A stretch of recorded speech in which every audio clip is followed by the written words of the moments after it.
This is a more fun answer or question for you, but what is the most impactful, low lift, hardening move that a customer can do this week? Revoke the CEO's admin access because they don't need it. I love it. And genuinely, the amount of incidents that we see because the CEO has been targeted and he had admin access to the system, yeah, revoke your CEO's admin access. They don't need it. Hello, everyone. This is Rick with the Cyber Pro podcast. We're excited today. James is here with us. James, let's just kick it right off. Who are you and why are you awesome?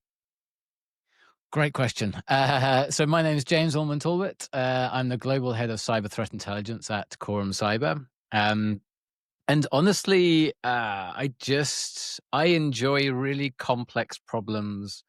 I enjoy helping people, and in my role at the minute, that is solving complex problems like cyber attacks, how we use intelligence to predict what's going to happen, and helping our clients fundamentally make sure that they don't suffer from what we think they could suffer from.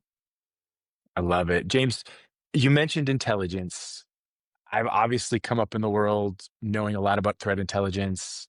I'm curious, is intelligence and cybersecurity I sometimes feel like people don't actually put them together as well as they should. So talk through that a little bit. Let's dig into that because I think it's a hot topic lately. Yeah, yeah, it really is. And you're absolutely right. I think it's getting better. I think people are seeing the value of threat intelligence. But yeah, fundamentally, we are using the same kind of techniques that historically the military have used in their intelligence gathering and how they're using intelligence. Intelligence is what helps us to predict the future. It's not a crystal ball. It's not going to tell us exactly what's going to happen, but it gives us a really good idea of, and it gives us the ability to say, this is what we think is going to happen. And by looking at everything from the geopolitical landscape, cyber attacks nowadays are very, very driven by the geopolitical landscape. And we've seen a huge amount of that in the last few years, especially. But by looking at that, by looking at what we know about particular threat groups, particular nation states, and looking at historically what they've done, we can kind of put a picture together of what we think is going to happen in the future. And that, from a security perspective, is incredibly powerful. We're not in the world anymore of, oh, it's going to happen at any time and it could happen to anyone. I mean, it still could to an extent, but we're able to predict with some fair certainty, at least, if you're operating in this industry, this is what's going to hit you. And that is incredibly powerful when it comes to looking at security programs that run for 12, 18, 24 months plus, to be able to say, this is what we need to focus that on because this is where it's going is incredible. I love it. We're going to dig into the intelligence side of the house in a little bit, but I want to tap into your experience as a whole because you've done a lot, and I think it's really Yeah. cool. So today, what are some trends that you're seeing in cyber that you're super excited about? That I'm excited about. Uh, I mean, I would I would love to sit here and say it's not AI, but partly it's a little bit AI, and I think AI just as a force multiplier, not as a sort of replacement, but just our ability now to use AI to help us with that analysis is incredible. Um, Generally, what excites me is uh, lots of organizations working together to solve these problems. And a recent trend, probably in the last couple of years or so that I've seen, is that kind of taboo of, oh, you've had an incident, better not tell anyone about it, is kind of going away. And people are far, far more open about it, even if it's in a closed circle. People are far more open about it. Because, I've been doing this, responding to incidents. I've been in threat intelligence for the last 16 years. And when I started out, no one was sharing anything. No one wanted to admit that they'd had an attack. But nowadays people are going out and talking about it very publicly. It's only by doing that that we can all help each other. It's only by actually talking about these things, by actually, sharing information, sharing that intelligence, but also, you know, humanizing it. Fundamentally, cyber attacks there's a huge human cost on those attacks. And so the National Cybersecurity Center in the UK recently, just today, I think, or yesterday, released their annual report. One of the things it talks about in there, they had a section on the one of the very recent retail breaches that's affected the UK, and they had the CEO there who was talking about they didn't anticipate the human cost of that incident, and it's the employees who are worried about whether they're going to get paid or not. It's the stress of the people who are responding to it. It is an inherently human thing, and so by humanizing it, we can all relate to it a little bit better. And rather than it becoming some big, sort of thing that you can't grasp, this intangible thing, it suddenly becomes a little bit more tangible. And that, if that keeps going ahead, if that carries on, will make our job so much easier when it comes to actually protecting ourselves and convincing people that they need to do this because XYZ. I love it. And James, I'm in full agreement with you on the communication piece. I think it's really kind of turned a corner, which is cool. In the last 3 years in the US, there's actually been a cool study about the the aftermath from a human perspective of a critical incident. And what that looks like is the increase of employees leaving of their own accord from a company that had a critical incident or a breach or a ransomware attack goes up by 30 to 40%, and then in the 8 months after an event. And that's insane, because the cost of that human side, they're going to go and find something else, hopefully. But then you have to look at the cost of that business that they didn't expect, because they're focused on the critical side. So let's tap into that big brain of yours again. From an incident response standpoint, in the first 60 minutes of that critical incident, what what are the top three things that need to happen?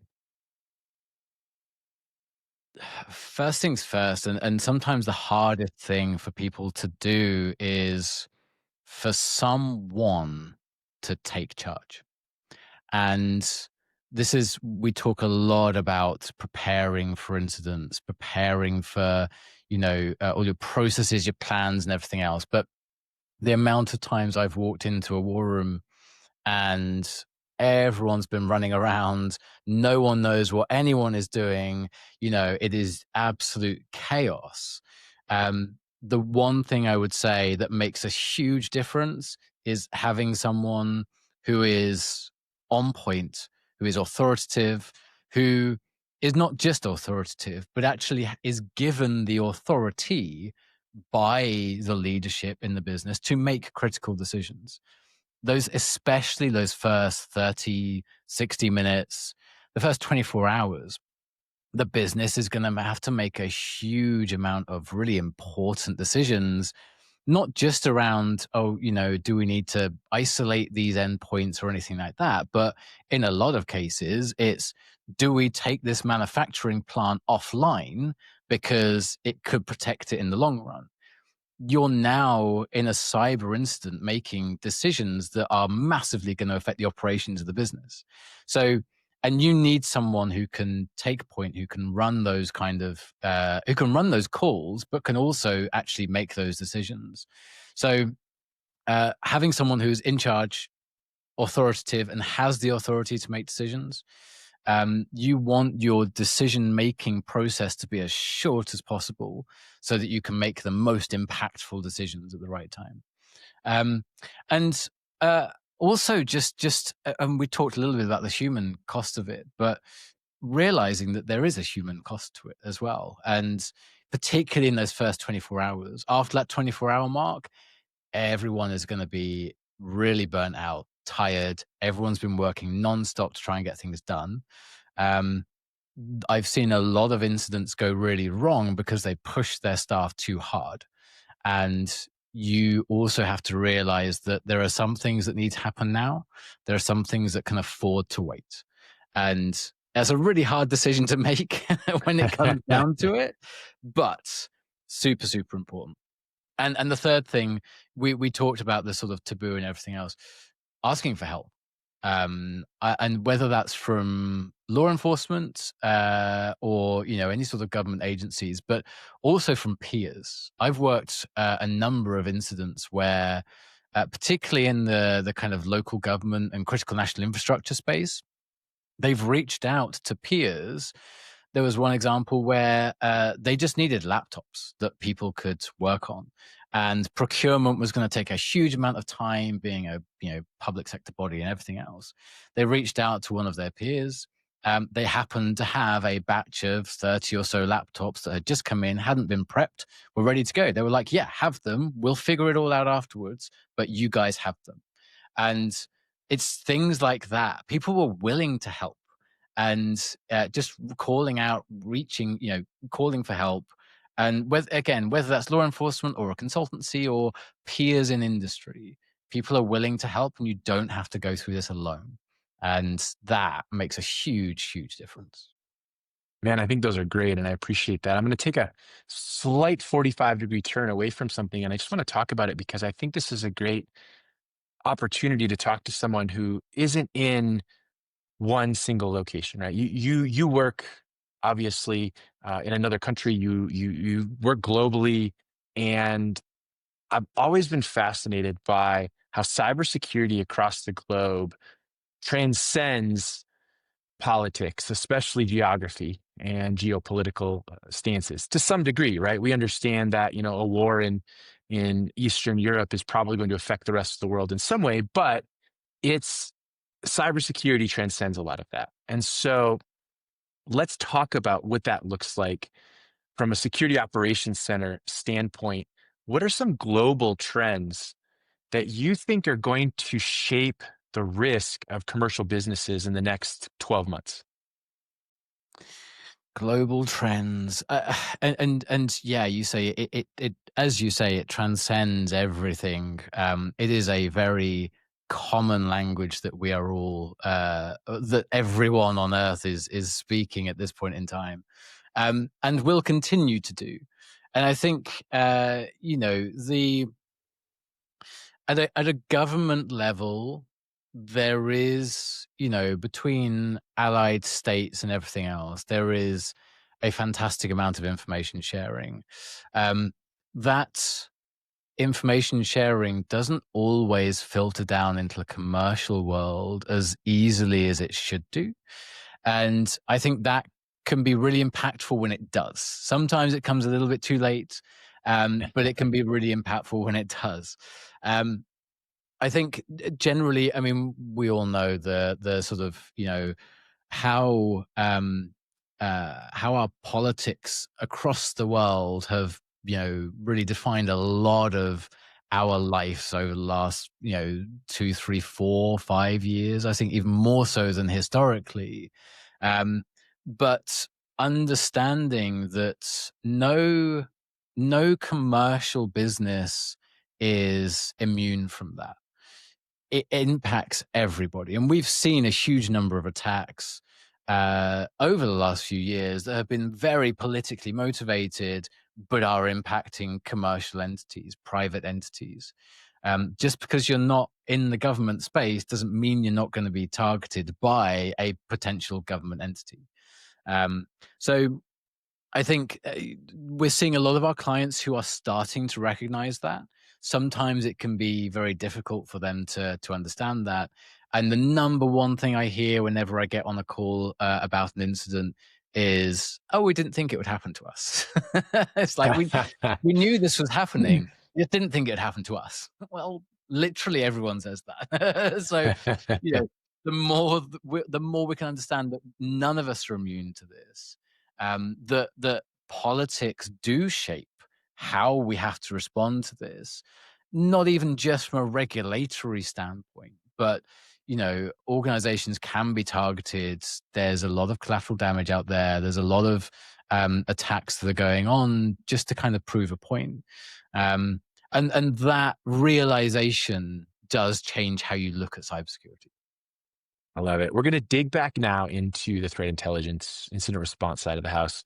First question for you on that is, what patterns do you keep seeing right before a major breach? Unfortunately, a lot of what we see nowadays is ransomware. Mm. And we've been talking about ransomware for years, to a point where I kind of talk to death about it. But it's the most prolific type of attack that we see. What happens before that, generally, an attacker will be in an environment for 3-4 weeks, exfiltrate a bunch of data, and they will then use that data that they've exfiltrated as an extortion attempt, as well as the encryption of data as well. Now, the lead up to that encryption event, which is where everything goes wrong, um, is really quiet. Unless you have the right security monitoring in place, you generally won't see anything. And the vast majority of the ransomware that we're seeing now starts off as a phishing email, a phishing link. There were a number that we've seen that have been fake IT support workers. Someone calling up your phone saying, "Hey, I'm from Microsoft support. You need to do this, this, this, and this. Otherwise, your system's going to be compromised." But there have been a number of those, even where the attacker is pretending to be the IT support from the organization that the person works for. So they've done their research. It's one of those things where a very simple mistake leads to a huge impact on the organization. And really, unless you've got the monitoring systems in place, you're not going to see it until it all goes wrong. And you wake up in the morning and you look at the screen and it says, "Hey, you've been encrypted. You now need to pay us, X number of Bitcoin to get access to your data again." So yeah, it's one of those things where it can be, without that monitoring in place, it is very, very difficult to see. But the attackers are using the simplest tools in their books. It's the number one root cause of any incident has always been phishing, and it Mhm. will always be phishing because it's the easiest thing for them to do, right? Yeah. Um, they're not going to spend the time and energy doing something more complex if they don't need to, and they don't need to most of the time. So yeah, it can be one of the most difficult things to protect against, but it is the most important thing to protect against. No, I love it. And what I'm seeing a lot of in the market really is, first off, the insurance companies are driving this proactive approach, which is a Mm, positive way to look at it. But the proactive approach is about restriction, right? Zero trust, things like that. And then they lean into the detection and response piece of it, which I think has been around for a long time. That's where threat intelligence feeds really support a lot of that, quick reactionary component to it. But you just said it yourself. Once the encryption happens, that's the oh crap moment. And so there's that withstand recover component that people forget about is you have to have all of it in place, right? The recovery is key, even though you have those other components in there. yeah. So I want to take this from intelligence to kind of action. How are we going to be able to translate the tactics, the techniques, the procedures, those TTPs, the indicators of concern or indicators of compromise feeds and the threat intelligence feeds, and really drive that into the security team's limited time, but Mm, also help leaders fund their security stack of tomorrow? yeah. Great question. And it can be one of the trickiest things to do. You know, IOCs, we're able to block IOCs. You can get feeds of IOCs, IP addresses, hash values, domain names. You can get all this kind of stuff free, really effective, indicator of compromise feeds for free. Um, but, that helps you from that blocking perspective. That's really, really tactical.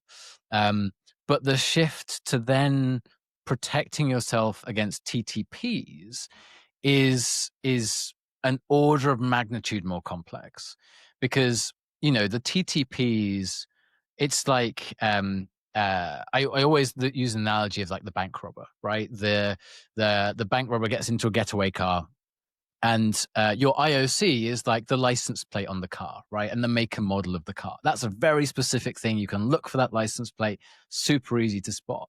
But once you shift to the TTP there is they use a getaway car. And so all of a sudden, and you might say, okay, they use a getaway car and it's typically a black getaway car. Okay, you can't tag every single black car as a potential getaway car, but from the TTPs, you can look at a particular criminal group and you can say, okay, they use a getaway car. They normally implement a GSM jammer. They use balaclavas, and they'll knock out a security guard.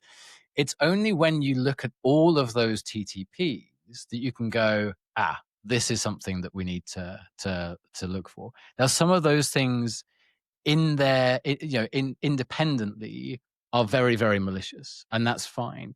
But some of them are potentially not malicious. Someone driving a black car, it could be anyone. It could be absolutely fine. It's unlikely to be a bank robber. But yeah, the complexity to get to being able to use TTPs as a detection mechanism is humongous. So the way that we would typically work with our clients when it comes to TTPs is, unless you are a really, really sophisticated, you have probably 5 or 6 threat intelligence analysts who are dedicated to doing this, who are dedicated to working with your SIEM solution, your EDR solution, and codifying and classifying all of this stuff. The best way you can use TTPs is to understand the TTPs that are likely to be used against you, and to use that to drive your security strategy. And by understanding that, it's impossible to protect yourself from everything. So you have to be really specific about what you need to protect yourself against. And the way to do that is to look at those TTPs, understand who's targeting you, what TTPs they are likely to use. And then by understanding how you can prevent those TTPs from being used in the first place, you're hardening your security posture. And so that's generally, with the kind of clients that we typically work with, that's what we would generally do with them, is to use those TTPs not as a detection mechanism, but as a way to drive your strategy forward in a way that is applicable and prioritized to your organization. I love it. So we've come to the bonus round. Most of these questions are 30 seconds or less. Some might even just be a sentence. You take the time you need. We will make it work Sure. because we value your brain, and this is amazing. So the first one, you just talked about it, right? It's the signals versus the noise. What is one metric that proves that your threat intelligence program is actually reducing dwell time and not just producing reports? Mm, great question. The metric that would prove that your threat intelligence is working is to me, it's the number of incidents that you are cataloging. And I don't mean that in the way that you would normally expect, in that your threat intelligence is working, so you're getting less incidents. Great. Actually, your threat intelligence working means that you will see more incidents. So if you see that you're getting more incidents coming through the door, doesn't mean you're being impacted by them. It means you're detecting them. And that's the first step to actually being able to protect yourself, is to detect it. So if your threat intel is working properly, you'll see more incidents. You know that you can then protect yourself against them. I love it. What's one thing you can automate in threat intelligence that you don't necessarily have to have humans in the loop for? In threat intelligence, you can automate a lot of things. The very typical one is going to be indicators of compromise. And in automating the response when you see indicators of compromise being used, if you have a high quality, high confidence threat intelligence feed, and you understand that those indicators of compromise are a definite sign of malicious activity, automating the response actions to those IOCs is extremely effective. It can be blocking emails, blocking access to systems, blocking access on firewalls. Anything that helps to prevent it at the first hurdle is extremely effective. I love it. This one might be tough to get in 30 seconds, but IOC versus TTP, what's the difference and why does that matter? Mm. IOCs versus TTPs. So there is a huge difference in that IOCs are fantastic as a detection mechanism. They are fantastic to allow you to block activity. TTPs are more useful from an intelligence and a strategy perspective. So you will use your TTPs to guide the TTPs that are relevant to your organization. You're being targeted by groups using these TTPs. You're going to use that to drive your security strategy.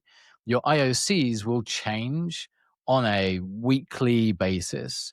TTPs don't change that often. So they are something you can drive your security program through. Make sure that you are addressing the need to prevent these TTPs from being used.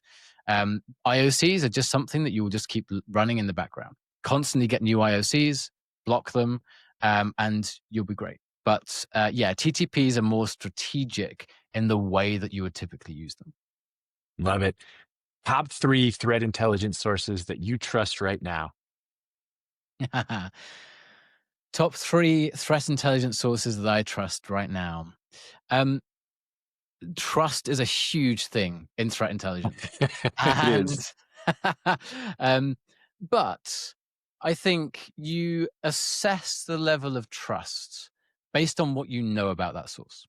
So I would say I trust a lot of intelligence sources in varying degrees. The difference is that I understand the confidence that I have in those sources because I've done the research. I understand the context that they're coming from. I understand the narratives that they're trying to portray. And I would say there's no untrustworthy source in threat intelligence, but there are sources that you can be confident in, and there are sources that you might have less confidence in. But all intelligence is valuable intelligence. It just depends on how you use it. I love it. Great, tactful answer. This is a more fun answer or question for you, but what is the most impactful, low lift, hardening move that a customer can do this week? Um, the most impactful low lift hardening move: revoke the CEO's admin access because they don't need it. I love it. And genuinely, the amount of incidents that we see because the CEO has been targeted and he had admin access to the system. Yeah, revoke your CEO's admin access. They don't need it. I love it. All right. Final fun question for us. Why do you love being a cyber professional and why should someone else become a cyber pro? What isn't to love? I mean, it's a constantly evolving atmosphere. I've been doing this for 16 years, and I can honestly say that not a single day has been the same. I've seen so many different incidents. I've worked with so many different clients. In the cybersecurity world, we are a team of people across the globe, and I'm talking about in different companies as well, who are just trying to protect people. And to be part of that community where we want to protect people, we want to make sure that we are not allowing these threat actors to do the damage that they want to do, is just incredible. You're solving really complex problems. There's some really interesting and novel things to see every single day. Cyber is becoming more and more important as the world gets more connected. I think everyone should work in cyber. There is a reason I've been doing it for 16 plus years, and there's a reason I will continue doing it. It's just a fantastic place to be. James, thank you so much for being on the Cyber Pro podcast. No worries. Thank you very much.